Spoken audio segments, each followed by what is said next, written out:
being from Michigan and the Midwest, you do have a difference in appreciation, or just that doesn't happen everywhere or anywhere absolutely. else.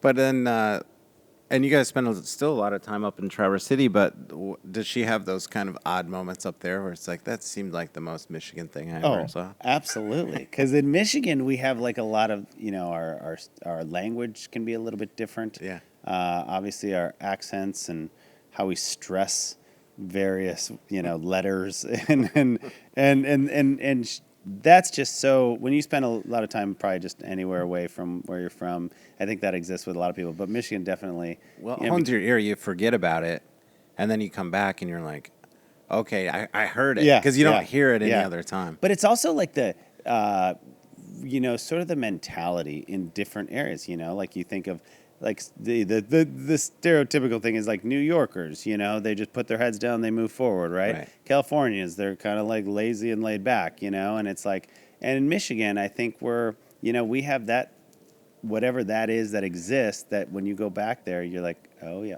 Yeah. I remember what do you think that is? Because I think, well, I'm from Grand Rapids, you're from Traverse City, but when you say, if I say to anyone, mm-hmm. where are you from? And you say Grand Rapids, Michigan. It just sounds so provincial and small, and it is the second largest city in the state. Yeah. But it's like, I think for coastal people, it just does not register. You might as well say like Des Moines, Iowa, or somewhere in Oklahoma. Yeah, I mean, I think the thing is with Michigan, we just kind of everywhere get a bad rap, and you kind of have to really. Look, I'm the biggest preacher of Michigan, and I travel all the time, and I'm always speaking about how great it is, how many different amazing parts of Michigan there are, and I feel like I'm such an ambassador to the state because I love it so much. Yeah. And even today, this morning, I was having a conversation, and this lady she's kind of a little funny, and she's an older lady, and she's like, "Why don't you go back?"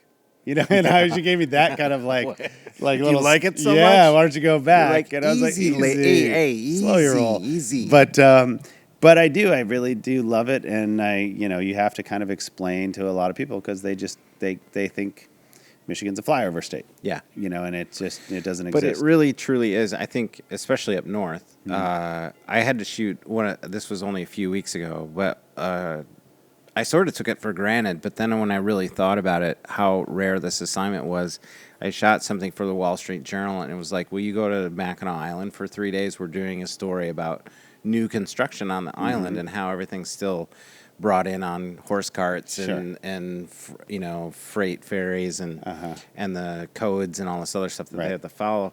And I just got to stay in Mackinac Island for 3 days. Right. And you sort of, it's a place I've gone my whole life, at least, every couple of years. And then you kind of look around through the lens of like, okay, people are going to see this from all over the country or world, even with the Wall Street Journal. And so it's fun when you can take that perspective and see some things with some fresh eyes. Yeah. But certainly because up north, other people are going to be looking at it, and you kind of, that forces you to look at it through a different lens, which is also, by the way, that's a great thing because you get to appreciate it more. Yeah. Right? It's like not taking everything we have around us in life for granted. Yeah, and just to be in the moment and present and go, okay, I'm going to pull this in for a second. Right. And, but certainly Traverse City, where you're from and where your business and your other home, because you guys kind of split time. I mean, you're mostly out here, but you spend the best months in Michigan? Pretty much. I bought a house back there in 2006, and really knew that I wanted to stay back or get back there as much as I could possibly get back there, and it seemed like obviously the summers and then I just started figuring it out, and that a lot of my work is on the road anyway, so I can kind of live anywhere, but I still have to be in LA just because this is where I get the jobs. Well, and we'll talk about it later. This Full Exposure podcast episode has been made possible through the support of Metro Health, University of Michigan Health, and Dr. Peter Hahn, who believe that creativity and the arts are essential to a rich, healthy, and fulfilling life.